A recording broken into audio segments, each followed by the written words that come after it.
আচ্ছা, ইতিহাস বলতে আপনারা ইতিহাসের কোন পর্যন্ত যাচ্ছেন সেটা হলো প্রশ্ন।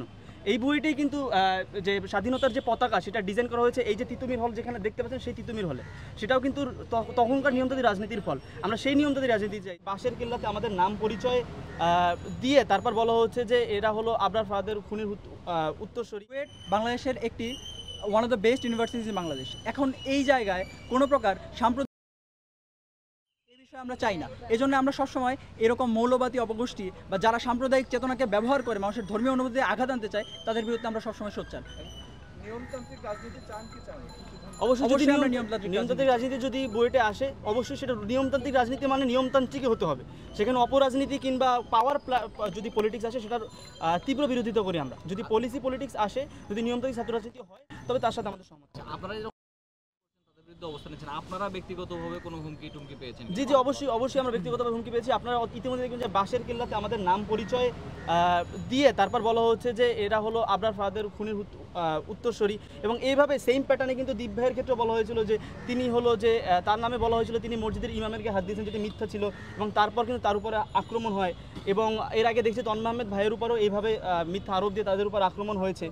আমাদের উপরেও সেম ভাবে করা হচ্ছে। এবং আমার বন্ধু আমার পাশে দাঁড়িয়ে আছে সাগর বিশ্বাস জয়, তাকে ব্যক্তিগতভাবে তার ছবিগুলো নিয়ে সাম্প্রদায়িকতা টেনে তাকে আক্রমণ করা হচ্ছে। এবং সোশ্যাল মিডিয়াতে বিশেষ করে ফেসবুকে বা মেসেঞ্জারে আমি বিগত কয়েক সপ্তাহ ধরে আমাকে বিভিন্ন প্রকার হুমকি এবং থ্রেটের সম্মুখীন হতে হচ্ছে।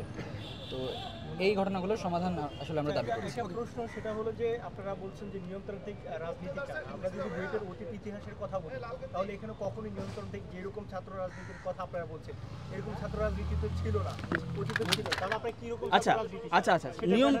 আচ্ছা, ইতিহাস বলতে আপনারা ইতিহাসের কোন পর্যন্ত যাচ্ছেন সেটা হলো প্রশ্ন। এই বইটাই কিন্তু যে স্বাধীনতার যে পতাকা সেটা ডিজাইন করা হয়েছে এই যে তিতুমির হল যেখানে দেখতে পাচ্ছেন সেই তিতুমির হলে, সেটাও কিন্তু তখনকার নিয়মতান্ত্রিক রাজনীতির ফল। আমরা সেই নিয়মতান্ত্রিক রাজনীতি চাই যেখানে গণজাগরণে কিন্তু গণজাগরণ মঞ্চে কিন্তু বইটার শিক্ষার্থীরাই ছিল প্রথম দিকে। এবং আপনারা আরও দেখবেন গণ আন্দোলন থেকে শুরু করে সামরিক শাসনের বিরুদ্ধে যেসব আন্দোলন সব কিছুতেই কিন্তু বুয়েটের শিক্ষার্থীরা ছিল। এমনকি স্বাধীনতা যুদ্ধে তখনকার যে ছাত্র শিবির তাদের হাতে কিন্তু হত্যা হয়েছিল বুয়েটের শিক্ষার্থীরাই। সুতরাং এই স্বাধীনতা যুদ্ধে তাদের যে আত্মত্যাগ, তাদের যে বিষয়টি আছে সেটা সেই ধরনের বিশ্বাস রেখে আমরা নিয়ন্ত্রিত ছাত্র রাজনীতি চাই। আচ্ছা ভাইয়া, বিষয়টা হলো যে ছাত্র রাজনীতি যে প্রেক্ষাপটে বন্ধ হয়েছিল অধিকাংশ ছাত্রী আমরাও সোশ্যাল মিডিয়ায় দেখি যে তারা ছাত্র রাজনীতিটা চান না, কিন্তু সেখানে আপনারা কেন মনে করছেন যে ছাত্র রাজনীতি বা নিয়মতান্ত্রিক ছাত্র রাজনীতি চালু হলে আবারও সেই পরিবেশটা? আমার মনে হয় যে টপিকটা একটু ডাইভার্ট করে দিচ্ছেন। আমরা কিন্তু আজকে সংবাদ সম্মেলনটা এই কারণে করছি না যে আমরা ছাত্র রাজনীতি চাই বা ছাত্র রাজনীতি দেওয়া হোক। আমরা সংবাদ সম্মেলনটা এই কারণে করছি যে পর্দার আড়ালে যে অপরাজনীতি চলছে বুয়েটে সেটা বন্ধ করা হোক। ধন্যবাদ। কিন্তু আপনারা আর কি